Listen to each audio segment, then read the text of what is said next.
좋습니다.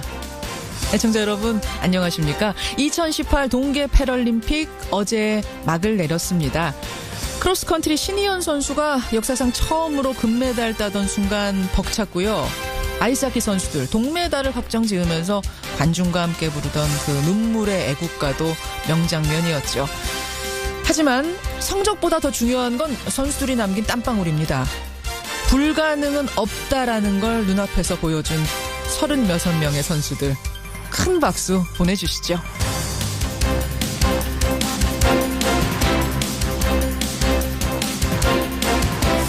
이렇게 평창의 모든 행사는 끝이 났습니다만 평화올림픽의 분위기는 계속 이어지고 있습니다. 지난번 북한 삼지연 관현악단 박람회에 대한 답방 형식으로 우리 측 예술단이 평양 공연을 하기로 했죠. 대표는 가수 윤상 씨. 내일 판문점에서 현송월 단장을 만날 예정인데요. 이렇게 점점 풀어가는 거죠. 불가능은 없다라는 올림픽 정신이 우리 남북 관계에도 이어지기를 바라면서 월요일 아침 김현정의 뉴스쇼 출발합니다.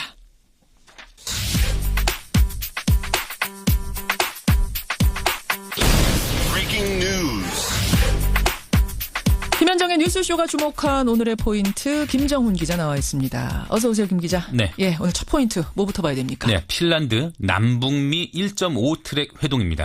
북유럽 핀란드에서 남북한과 미국이 만나요? 네, 북한의 최강일 외무성 부국장이 오늘 새벽 핀란드 헬싱키에 도착을 했습니다. 예. 최강일 부국장은 북한의 대표적인 미국통인데 이게 북미 정상회담을 준비하는 차원이죠.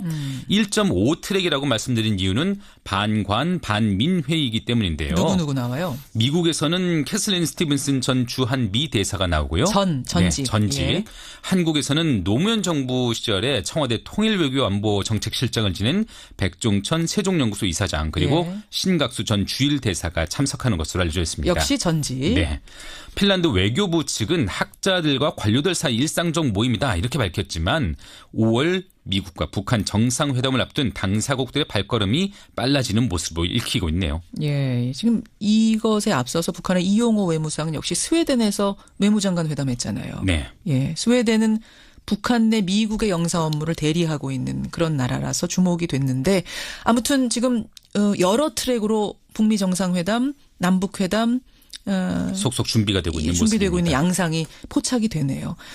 다음 포인트 가죠. 네, MB 영장 청구 검찰의 결단입니다. MB 이명박 전 대통령 구속영장 청구할지 말지 오늘 결정 납니까? 그럴 가능성이 높아 보이네요. 예. 윤석열 서울중앙지검장은 지난 금요일 문무일 검찰총장에게 이 전 대통령 조사 결과를 보고했고요. 예. 이제 문 총장의 결단만 남은 상황이거든요. 어느 쪽에 무게를 뒀어요? 수사팀은 구속영장 청구에 무게를 두고 있습니다.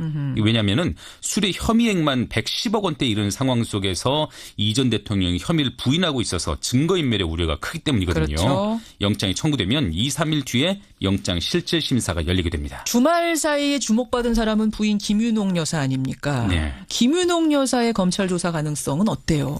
이 10억 원의 불법 자금을 받거나 또 이 전 대통령에 전달한 의혹, 그 의혹을 받고 있는데요. 예. 이 전 대통령에 대한 영장 청구 여부부터 결정된 뒤에 예. 언제 어떻게 조사할지 그런 것들을 검찰이 결정할 것 같네요. 하여튼 요즘 검찰이 참 바쁩니다. 오늘 안희정 전 충남지사 열흘 만에 검찰에 재소환되죠. 맞습니다. 열흘 만에 검찰 재소환돼서 잇따른 성폭력 추문에 대한 조사를 받게 되는 그런 일정도 예정돼 있습니다. 그러니까 지난번에는 제 발로 찾아간 거였고 이번에는 검찰이 부르는 겁니다. 네. 예. 미진한 것들 수사하겠다 이런 거예요. 마지막 포인트 보죠. 네, 푸틴의 24년 장기 집권 플랜입니다.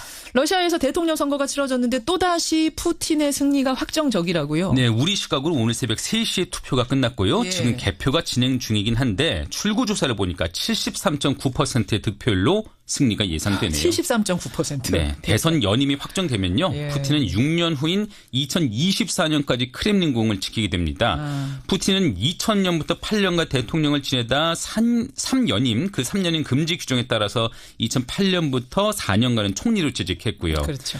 2012년에 다시 대통령에 오른 뒤에 이제 2024년까지 계속되는 대권을 확보하게 되면 모두 24년간 러시아를 통치하게 되는 셈이네요. 지금 중국에서는 시진핑 주석이 만장일치로 국가주석에 재선됐잖아요. 네. 러시아도 이렇고 우리 주변 열강들의 분위기를 우리가 잘 살펴야 될 것 같아요. 그렇습니다. 여기까지 보죠. 수고하셨습니다. 네. 개헌을 국회가 주도하고 싶다면 말로만 이야기할 것이 아니라 실천하는 모습을 보여주시기 바랍니다. 대통령제를 종식하고 책임 총리제가 도입되어져서 국회가 헌법적으로 뒷받침될 수 있습니다. 이는 군권형 대통령제의 외피를 쓴 내각제를 추진하겠다는 의도로 보여집니다. 예, 개헌. 문재인 대통령이 국회가 못하면 내가 발의하겠다라고 이야기를 한 지 며칠 만에 드디어 자유한국당이 개헌안 당론을 제시했습니다. 국회 개헌 논의가 모처럼 꿈틀대는 모양새인데요. 하지만 자유한국당은 여전히 6월 지방선거 때 투표하는 건 무리다. 6월까지 국회가 합의하는 정도, 그 정도를 목표로 하자 이렇게 주장을 하고 있고요. 대통령은 6월 지방선거에서 반드시 해야 된다 이렇게 주장을 합니다. 결국 다른 야당들이 어떤 입장을 가지는가가 상당히 중요한데요. 정의당은 청와대 주도 개헌안 발의는 철회해달라 이렇게 공식 요구를 하고 나서서 주목이 됩니다. 사실 정의당이라고 하면 여러분 현 정부 정책에 대해서 늘 지지하는 쪽의 정당이었기 때문에 그래서 더 눈에 띕니다. 이번 사안이요. 정의당 헌법개정 및 정치개혁특별위원회 위원장이세요. 심상정 의원 연결을 해보죠. 심 의원님 안녕하세요. 네, 안녕하세요. 오랜만에 언론 인터뷰 나오셨는데. 처음입니다. 그렇죠. 그런데 상당히 논쟁적인 주제로 나오셨어요. 지금 그 개헌이 가장 중요하지 않습니까? 그러니까요. 청와대 주도 개헌안 발의는 철회해달라 이렇게 공식 요구를 하셨습니다. 네. 예. 정의당은 이제 개헌과 선거제도 개혁을 반드시 이루겠다는 문재인 대통령 의지를 전적으로 신뢰하고 있습니다. 예. 또 청와대 개헌안 발의 움직임이 지금 국회에 효과적인 압박이 되고 있다고 생각하고요.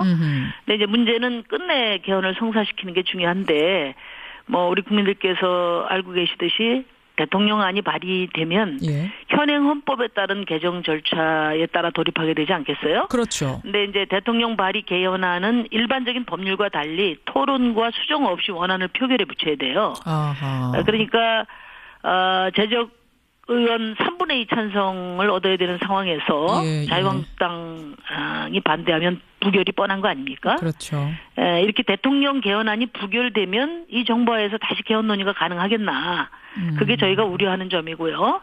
그래서 대통령 입장을 전적으로 공감하지만은 어쨌든 어렵더라도 여야가 합의해서 문재인 정부 하에서 개헌이 성사되는 방법을 찾아보자 그런 취지입니다. 이렇게 대통령이 발의한다고 한들 자유한국당 116석 자유한국당에서 막혀버리면 이 개헌안은 물거품이 되는 건데 그렇게 한번 물거품이 되고 나면은 그야말로 추동력 다 잃어버리면서 개헌 얘기는 쑥 들어가 버릴 거다 이런 말씀. 그게 걱정된다. 네네. 그러면 결국은 시기 문제네요. 6월 13일에 투표하는 걸 못 박지 말아달라는 요청. 네, 그 시기 문제 이전에 그러니까 국회 개헌안을 만들려면 쟁점을 좁히는 노력이 있어야 되지 않겠어요? 그렇죠. 근데 그동안에 여야가 서로 한 발짝도 쟁점에 대해서는 다가서지 않으면서 시기 연장 문제만 가지고 어깃장 놓고 또 대통령 발의에 대한 책임 공방만 한 게 벌써 몇 달째입니다. 제 얘기는 그런 논쟁을 중단하고 개헌안을 만드는 데 집중하는 로드맵을 만들자고 제안한 거고요. 그래서 주요 쟁점에 대해서 합의를 한다면은 5당 협상 테이블에서 시기 문제도 함께 논의할 수 있다. 그러니 내용 협상에 주력하자. 이런 취지예요. 그래서 알겠습니다. 자유한국당이 뒤늦게나마 당의 입장을 서둘러 밝히고 오늘 의총에서 논의를 한다는 거 아니겠어요? 이제 대통령도 절박하게 나서시고 야당도 움직이고 있는 만큼 여당의 역할이 저는 중요하다고 봅니다. 야당과 책임 공방하기보다 이견을 좁히고 타협을 주도해서 대통령 압박 효과를 결과로 만들어내는 그런 협상력을 발휘해 주기 바랍니다. 자, 그러면 지금 내용이 중요하다고 몇 번이나 강조하셨는데 내용 한번 들여다보겠습니다. 청와대 개헌안 내용 보면은요. 4년 연임제, 대통령 4년 연임제를 주장하고 있습니다. 여기에 대해서는 어떻게 생각하세요? 대통령 4년 연임제는 지금 야당들이 요구하는 분권과 병행할 수 있다. 4년 연임제와 분권형 대통령제를 병행할 수 있다? 네, 그거는 야당들이 다 인식을 저는 같이 하고 있다고 봐요. 문제는 이제 분권의 내용인데 이 야당이 주장하는 이원집정부제는 이제 총리를 국회에서 선출해서 총리가 내각 구성권을 다 갖자는 거 아닙니까? 그렇죠. 그거는 이제 사실상 내각 책임제와 같고 지금 당장 내각 책임제로 가기는 어렵다. 이것이 국민의 뜻이란 말이에요. 예. 그렇다고 하면 대통령제와 조화를 이루는 대통령제에 부합하는 그런 총리 인선 방법을 생각해 보자. 그래서 제가 제출한 게 탈반으로 낸 게 이제 총리 추천제죠. 지금 저 청와대에서는 분권형 대통령제를 생각하고 있는 건 아닌 것 같은데요. 4년 연임제는 지금 같은 대통령제이면서 4년으로 기간 축소하고 연임 한 번 더하게 하는 거지 분권형 대통령제에 대해서 오케이 한 건 아닌 것 같은데 조정의 가능성은 있다고 보시는 거예요? 대통령께서 선거제도 개혁에 대해서 야당의 의지를 보이면 분권에 대해서도 검토할 수 있다 이런 말씀을 이미 하셨거든요. 그렇기 때문에 저는 자유한국당이 연동형 비례대표제 도입을 비롯한 국회 개혁에 대해서 적극적인 의지를 밝히면 저는 뭐 대통령께서도 대통령제와 조화를 이루는 범위 내에서 분권은 충분히 검토하실 수 있다 이렇게 이해를 하고 있습니다. 지금 사실 단어들이 참 어려워요. 용어들이 어려워서 지금 청취자분들이 들으면서도 막 헷갈리실 거예요. 새로운 것들도 많아서 제가 다시 한번 정리해 보겠습니다. 네. 정의당의 입장. 우선 4년 연임제에 대해서 오케이 할 수 있다. 하지만 물론이죠. 그대로는 아니고 분권형 대통령제와 함께 가는 거면 좋겠다. 저희는 뭐 분권형 대통령제라는 표현은 이제 자유한국당 표현이고요. 저희는 대통령제와 조화를 이루는 총리 추천제가 현재 대통령제와 또 야당이 이야기하는 이원집정부제 사이에 그나마 타협을 할 수 있는 최소한의 대안이다 이렇게 생각합니다. 딱 분권형 대통령제는 아니고 총리 추천제. 국회가 총리 추천할 수 있는 권한 정도 갖자. 근데 지금 자유한국당에선 총리 추천하는 정도가 아니라 아예 총리를 국회가 뽑아야 된다라고 얘기하는데 거기까지는 동의 안 하세요? 그건 이제 총리 선출제는 사실상 내각 책임제와 같다. 이런 지적이 일리가 있다고 봅니다. 그래서 내각 책임제로 입장을 갖고 있다 하더라도 지금 우선 그 여당이 대통령 연임제를 주장을 하고 있지 않습니까? 그리고 무엇보다도 국민들이 국회를 신뢰하지 않고 그리고 대통령제를 선호하고 있어요. 그런 점에서는 대통령제와 조화를 이루는 범위 내에서 총리 선임 방법을 고민하는 것이 바람직하다. 추천 정도가 맞다. 네. 그래서 정의당은 지금 이제 제가 이야기한 총리 추천제와 또 총리 선출제가 사실상 다 갖고 이게 다 내각 책임제다.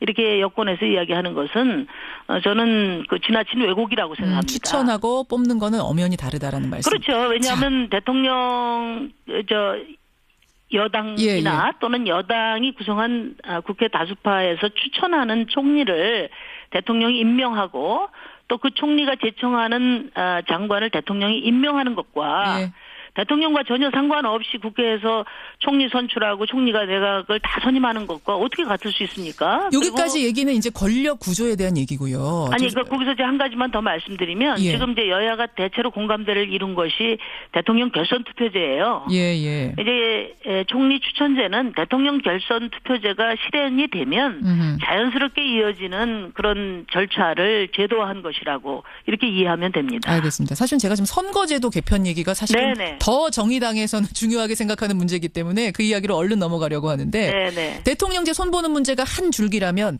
선거제도 손보는 문제가 또 개헌의 한 큰 줄기 아니겠습니까? 네, 그렇습니다. 정의당에서는 연동형 비례대표제를 하자 이렇게 계속 주장을 하고 계세요. 제가 잠깐 이제 시간 관계상 짧게 설명을 드리자면 그 당의 전국 총 득표수에 따라서 의석수를 보장해 주자. 이게 연동형 비례대표제입니다, 여러분. 그러니까 지역구에서 1등은 못하지만 2등, 3등 많이 하는 그런 당들 있잖아요. 이런 당들은 의석수는 적어도 총 득표수는 많아요. 그런 당들을 위해서 득표수 퍼센테이지만큼 의석수를 보장해 주자.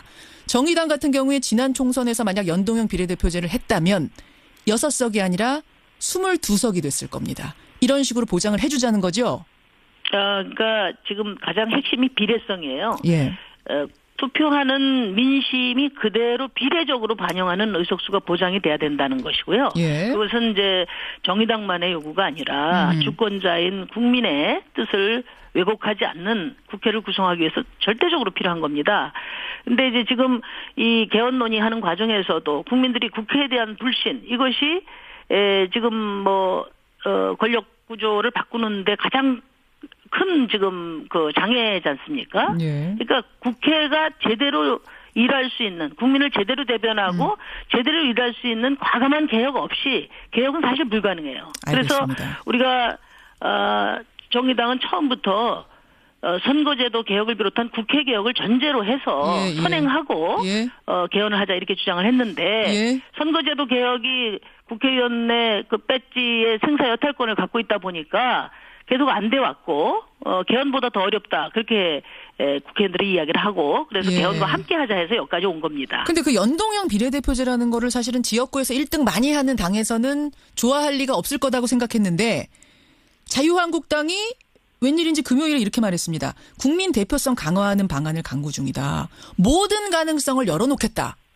네. 연동형 비례대표제도 받을 수 있는 것 같은 뉘앙스로 지금 얘기를 했어요. 그래서 네네. 만약 한국당이 연동형 비례대표제, 이거 정의당이 주장하고 지금 민주평화당도 주장하는 이걸 받는다면 함께 이 개헌 문제에 대해서 연대 형식으로 갈 생각도 있으신 겁니까? 저희는 개헌과 선거제도 개혁을 어떻게든 성사시키는 일이 중요하고요. 어떻게든? 그러려면은 예. 여당과도 연대해야 되고 야당과도 연대해야 됩니다. 말하자면 원내 5당이 합의를 할 때만이 성사될 수 있다. 예. 그런 생각을 가지고 비록 규모는 작지만 여당과 또 자유한국당을 비롯한 야당 사이에서 예. 어떻게든지 이견을 좁히고 타협안을 도출하는데 최선을 다하고 있습니다. 그럼 연동형 비례대표제를 한국당이 확실히 받는다면 개헌 국민투표 시기도 한국당 원하는 9월, 10월 정도로 합의해 줄 수 있다? 연동형 비례대표제에 대해서 흔쾌히 받으면은 예. 여권에서도 권력구조 문제에 대해서 전향적인 안을 내놓을 테고요. 어허. 그렇게 해서 국회 안이 조속히 마련이 되면은 시기 문제는 부차적인 문제가 될 거라고 봐요. 부차적인 문제가. 6월 안에 국민투표를 할 수도 있죠. 원래 약속한 대로 6월 13일 날 국민투표를 병행할 수 있을 정도로. 근데 그 한국당이 그건 빨리 아니라고 합의를 이미 하면 말을 되죠. 해버려서요. 시기는 아니 그게 그러니까 그 문제는 일단은 예. 개헌할 의지가 있는지 또 연동형 비례대표제에서 확실히 받겠다는 의지를 표명을 하면 예. 자연스럽게 국회 5당 협상 테이블에서 시기 문제도 일괄 논의가 가능하다. 이런 생각입니다. 알겠습니다. 여기까지 입장 확인하죠. 심상정 전 대표님 고맙습니다. 네, 감사합니다. 정의당 심상정 의원이었습니다.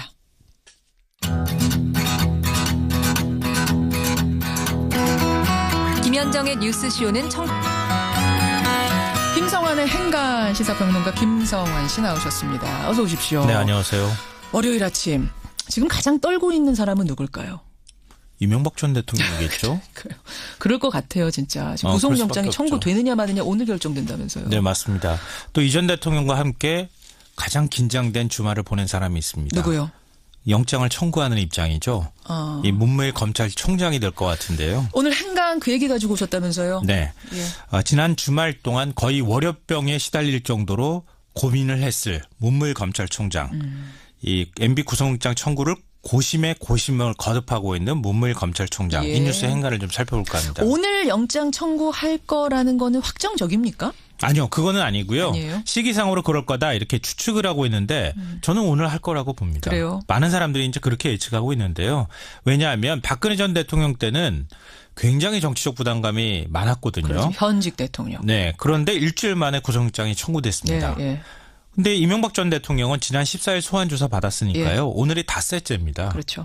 그러니까 일주일하고 비교해 봤을 때도 하루 이틀 내에 구속영장을 청구할 수밖에 없고요. 또 지난 주말이 있었기 때문에 주말 동안은 고민할 시간이 충분해서 타이밍상으로 오늘 청구하는 게 맞다 이렇게 봅니다. 단도직입적으로 그럼 개인 의견입니다만 네. 개인 의견 여쭐게요. 구속영장 청구, 불구속 기소 어느 쪽이라고 보세요? 당연히 구속영장 청구할 수밖에 없다고 자, 보는 그럼 거죠. 하나 더 그냥 나가서 질문 드릴게요. 네. 영장 청구는 할 수 있지만 이거를 법원에서 오케이 할지 말지 이건 어떻게 보세요? 그건 잘 모르겠습니다. 솔직하게 모르시겠습니까? 네. 하지만 구속영장 청구는 100%다. 네, 그게 바로 오늘의 첫 번째 인간인데요.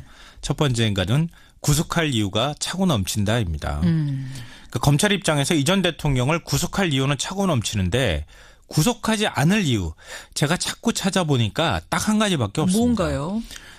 예를 들어서 이 전 대통령 구속영장을 청구하지 않는다. 그러면 뭐 이거는 전직 대통령 2명을 구속 상태에서 재판받도록 한다. 지방선거가 다가왔다. 예. 다 정치적 이유예요. 검찰은 정치하는 곳이 아니잖아요. 그렇죠. 법률적 이유로 구속영장을 청구하지 않을 이유는 피의자 인권보호 딱 하나밖에 없습니다. 아하. 그렇지만 구속할 이유는 차고 넘치잖아요. 그렇죠. 편의점에서 과자만 훔쳐도 구속되는 시대에 이 전 대통령은 뇌물수뢰 혐의액만 110억 원입니다. 다스 횡령 금액은 350억 원이거든요. 예. 어떻게 안 할 수가 있겠습니까? 더구나 종병격인 김백준, 이병모, 이영배 최측근은 줄줄이 구속됐는데 주범인 이 전 대통령은 구속하지 않는다? 상식적으로 말이 안 되고요. 예. 검찰 조사에서 대부분 혐의 부인했잖아요. 증거 인멸 우려 있습니다. 이런 상황에서 어떻게 구속영장 청구 검찰이 안 할 수가 있겠습니까? 구속영장 청구를 100% 할 거라고 보는 첫 번째 이유, 첫 번째 행간, 두 번째는 뭔가요? 두 번째 인간은 누군가는 짐을 져야 한다입니다. 무슨 짐이요? 검찰이 차고 넘치는 구속사유 외면하고 이 전 대통령을 불구속 기소한다? 그러면요 또 다른 질문에 답을 해줘야 합니다. 어떤 거요? 김윤영 여사는요? 아들 시영 씨는요? 예. 사위는요? 형님은요? 조카는요? 이런 질문에 검찰이 어떻게 다 답을 내놓을 수 있겠습니까? 한번 김 여사 보세요. 혐의가 간단치 않잖아요. 국정원 특수활동비 10만 달러 받은 것부터 시작해서 이팔성 우리금융지주 회장으로부터 5억 원 받았죠. 다스 법인카드 4억 원 썼다고 예, 하죠. 예. 아들 시영 씨는요. 땅 매각 자금 263 도곡동 땅 예. 263억 원 중에 10억 원 받아 썼다고 하죠. 다스 배당금 뭐 수억 원 송금 받았다고 하죠. 하청업체 강제로 뺏었다고 하는 혐의도 있습니다. 예. 이 외에도 사위 이상주 삼성전자 전무는요. 불법 자금 배달했다고 하죠. 비자금 조성한 형 이상은 회장은요. 그러니까요. 이 전 대통령은요. 이 전 대통령에 대해서 검찰이 구속영장 청구하지 않으면 나머지 그럼 다 불구속시킬 거야? 이런 질문에 시달릴 수밖에 없어요. 검찰이. 그렇군요. 그러니까 이 전 대통령은 지금 혼자 몸이 아닙니다. 일가 전체를 책임져야 하는 몸이거든요. 어떻게 보면 일가족 대표해서라도 지금 MB가 구속이 그렇게 해야 다른 사람이 수밖에 불구속될 없는 수 상황. 있는 상황이 돼버렸다는 거예요. 반대로 보자면은 MB를 구속시키지 않고 다른 사람을 구속하는 건 더 부담스럽기 그거 때문에 말도 안 되는 거죠. 어쩔 수 없이 그렇게 역으로 생각해봐도 구속될 수밖에 없다. 네, 앞뒤로 영장 다 신청할 계산해봐도 수밖에 안 없다. 된다는 거예요. 답이 안 나와요. 알겠습니다. 마지막 행간은 뭔가요? 마지막 세 번째 행간은 검찰과 법원 어느 쪽이 더 부담스러울까입니다. 이건 무슨 말씀이요? 영장을 청구했다고 치죠. 그럼 기각당한 검찰이 부담스러울까요? 아니면은 영장을 기각한 법원이 더 부담스러울까요? 법원의 고민이 더 크겠죠. 예, 당연히. 그렇죠. 검찰 입장에서 영포빌딩 지하창고 문건도 있죠. 친인척들 전부 다 다스 이명박 전 대통령 거라고 하는데 근데 영장 어떻게 청구 안 할 수가 있겠습니까? 예. 청구해서 만약에 기각당한다? 그래도 해야죠. 왜냐하면 김명수 대법원장 체제 들어서고 난 다음에 김관진 전 국방부 장관 영장 기각했잖아요. 예. 문무일 검찰총장이 국회 사개특위 나가서 법원의 구속영장 기각에 나름대로 불만이 있다 이렇게 노골적으로 얘기할 정도거든요. 맞아요. 예. 근데 이런 상황에서 법원이 만약에 기각하면요. 아니 개혁한다더니 하나도 바뀐 게 없네 이런 소리 나온다는 거예요. 어떤 상황이 되든 검찰은 할 말이 있을 것이다. 그렇죠. 영장 청구를 주저할 이유는 없다. 맞습니다. 따라서 청구까지는 100%.